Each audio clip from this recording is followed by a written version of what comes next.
When Crop Care Federation of India had its birth in early 60s, India was heavily dependent on imports for its food security.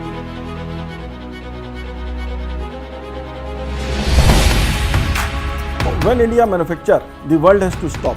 It is not just a slogan, but we have proved this in dozens of products.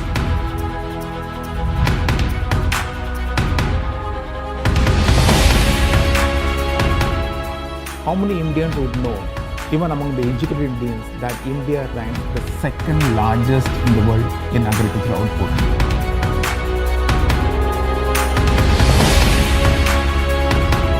We never import any products, always that we manufacture the products using our own in-house technology.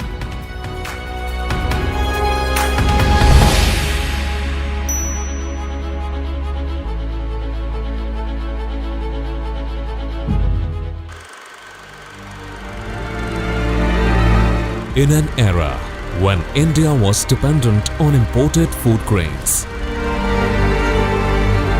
in an era where crop losses were rampant, in an era where malnutrition was severe, a handful of Indian chemical engineers and entrepreneurs had a dream to mitigate India's agricultural miseries. The task was Herculean, but so was their resolve. In 1963, an organization of fledgling Indian pesticide manufacturers came into being to guide this resolve. The Crop Care Federation of India, or CCFI, has been the oldest and the foremost association of leading Indian pesticide manufacturers and formulators. When the market was dominated by costly imported pesticides, CCFI members were unrelenting in their mission of producing affordable indigenous agrochemicals for their Indian farmer. When Crop Care Federation of India had its birth in early 60s, India was heavily dependent on imports for its food security. Farmers were suffering, there were problem of droughts. Indian industry was still dependent on imported pesticide and formulation in India. Those days there was a license Raj and permit Raj. So Indian industry had to really struggle. CCFI had to constant fight to convince government that give more opportunity to Indian industry. But slowly and slowly Indian companies started growing. The key theme was that whatever is getting off patented in the world, why can't we make that in India? Because when these technologies were monopolized, they were coming at the price which a normal farmer could not afford. So we made them in India, we made them affordable, and we brought them to the farmer at a price which was real value for money, and we could establish brands out of this. We have always improved quality further than the first entrant who normally brings it. We have been able to give better quality at many times at 1/3 and 1/4 of the price.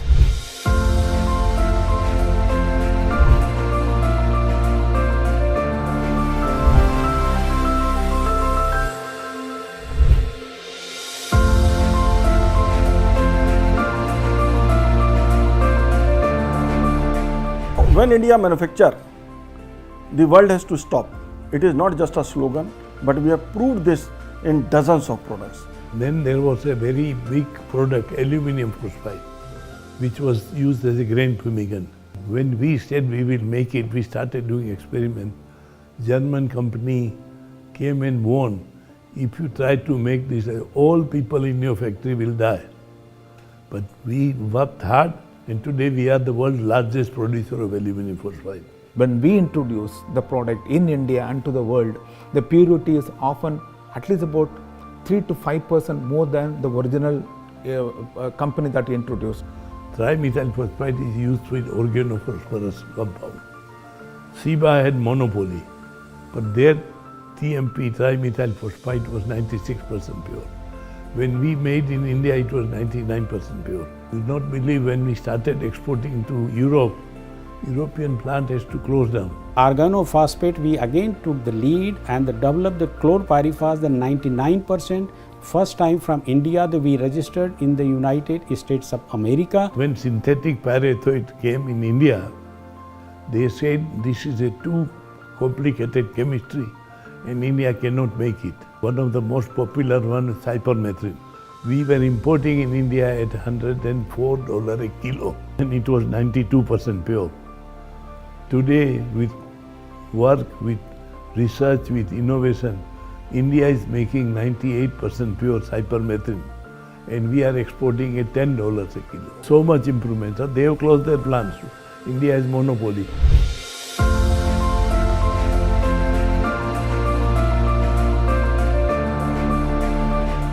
Indian farmers are intelligent, they are hardworking and they learn very fast. We have many examples where farmers were struggling with yield. Within 1 year's training, education, he got a bumper yield. One of the focus area of work for CCFI has been and continues to be is telling the end user as to how to use the product so that they get the best out of the pesticides. This is really important. We are particularly working with the farmer in training him the judicious use of agrochemicals, how he has to cover his body, how he has to spray, what implements he has to use. Today, Indian farmers are using only 62,000 tons of pesticides. Now, this has to be seen in context. In case of European Union, they are using over 342,000 tons of pesticides. Yet their output, agricultural output, is just 50% of India's. So Indian farmers, thanks to their own innovation and the kind of learning they have, they get from industries, from scientists, from the government and all, they know the art of optimal use of pesticides to get the maximum output. So this is something very, very unique about this association, because the key team of our association has been engaged in conducting many such seminars, and now I am happy that many places people know our team by names, and our distribution of the kits particularly is very, very special for the farmer. Because the perception is different. The perception is that, oh, elsewhere the farmers are using much less. It is not. The world has to learn a lot from Indian farmers on the correct and optimal use of agrochemicals to get the best output.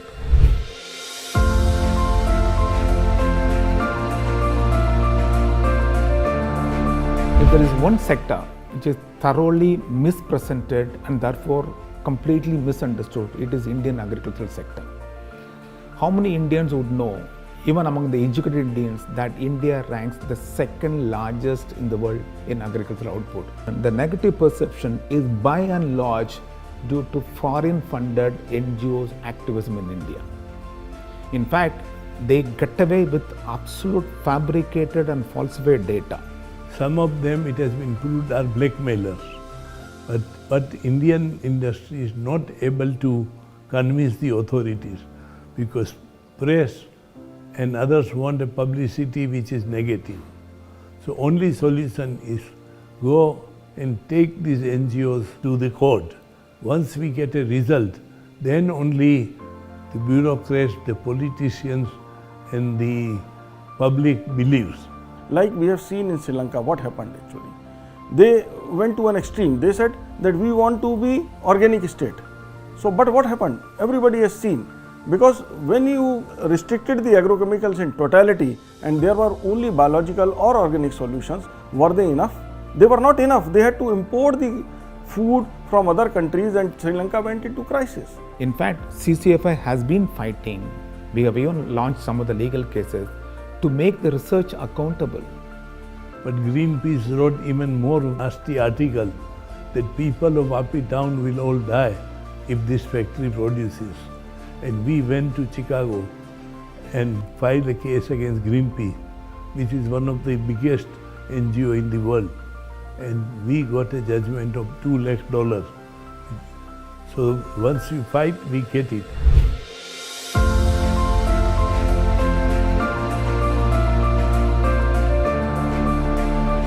R&D is the essence for any business, because you have to continuously invest on innovation. If you don't innovate, then you cannot withstand the competition. You sit and talk to a bureaucrat or a politician or a scientist, their general feeling is that no, India doesn't do any R&D. Well, this is not really true. Gharda Chemicals Ltd is a R&D company. From the beginning, from the first day of inception, Gharda Chemical has practiced that make in India. We never import any products, always that we manufacture the products using our own in-house the technology. The best barometer for measuring R&D activity as a country is the number of patents which are being filed. If you compare the data point of the patents being filed 10 years ago and patents being filed now, the number of patents filing has gone up tremendously. We established a JV in the name of OIL, which is working on the new product discovery, and from this JV we have filed almost 11 patents and we have backed a few out of this. Whenever that we are developing the new process, then we are coming with the new chemical compositions and with the new set of the impurities, and that required basically the regulatory approvals from the Government of India. The registration is the mandatory, and Crop Care Federation of India by way of the licensing with the Government of India always that help in the framing the guidelines and helping in the registration of all these products for domestic use as well as for the export. Now, in the past 6 decades, a tremendous progress has been achieved. Today, India ranks second largest in agricultural output in the world, and Indian agrochemical industry has become the second largest exporter in the world. From 6th position 7-8 years ago, we have become second. Out of 45,000 crores of total exports last year, about 85%, that is equal to 35,000 crores or so, is exports by CCFI members and Indian companies. Now, who are the buyers from India? So, as far as agrochemicals is concerned, the largest buyer is the USA, followed by Brazil, followed by Japan. Countries that were once supplying food grains to India, India is now exporting food grains to them. Similarly, the countries that supplied agrochemicals to us 60 years ago have become one of our prime buyers of agrochemicals. This tells the commendable quality of agrochemicals produced in India for the world.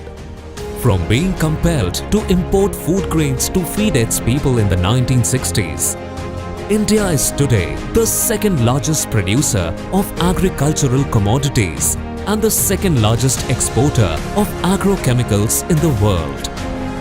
Indian agriculture and industry have indeed come a long way, with its members not only fulfilling the domestic needs but also contributing as much as 85% of the total agrochemical exports to over 150 countries. The Crop Care Federation of India has been a proud partner in this monumental transformation. On its Diamond Jubilee, the Crop Care Federation of India reiterates its resolve to serve the farming community in India and that of the world.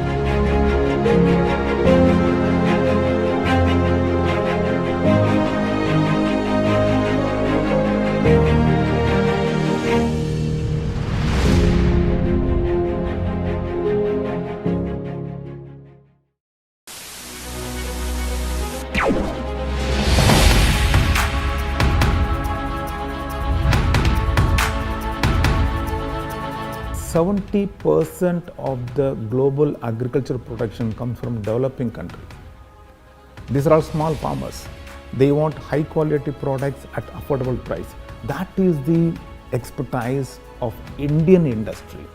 We want to convince government that all other countries in the world, they go out and out to support to local industry. But in India, we have very serious complaint that our Central Insecticide Board and Registration Committee, they have a tendency to support import.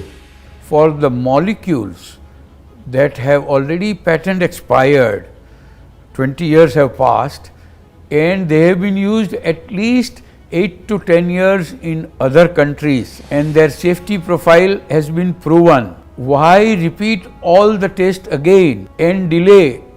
Today the molecule gets phased out in 8 to 10 years. Schemes like PLI, which is being discussed for many years from now, but nothing is given. So even if the minimum support is given to the industry, this industry can change the face of agriculture in a big way.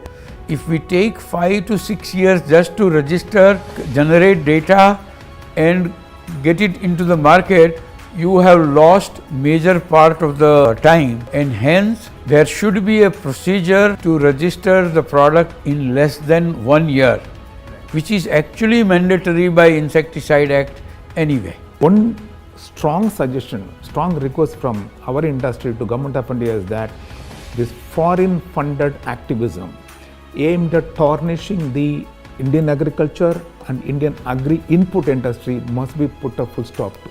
Indian scientists and Indian engineers are equal to the best in the world. All we need is remove the hurdle. Our export is about $5.4 billion. This export can easily double. All that we need to do is to encourage Make in India ventures completely. If that is done, sky is the limit for this industry. Crop Care Federation of India, making in India, for India and for the world.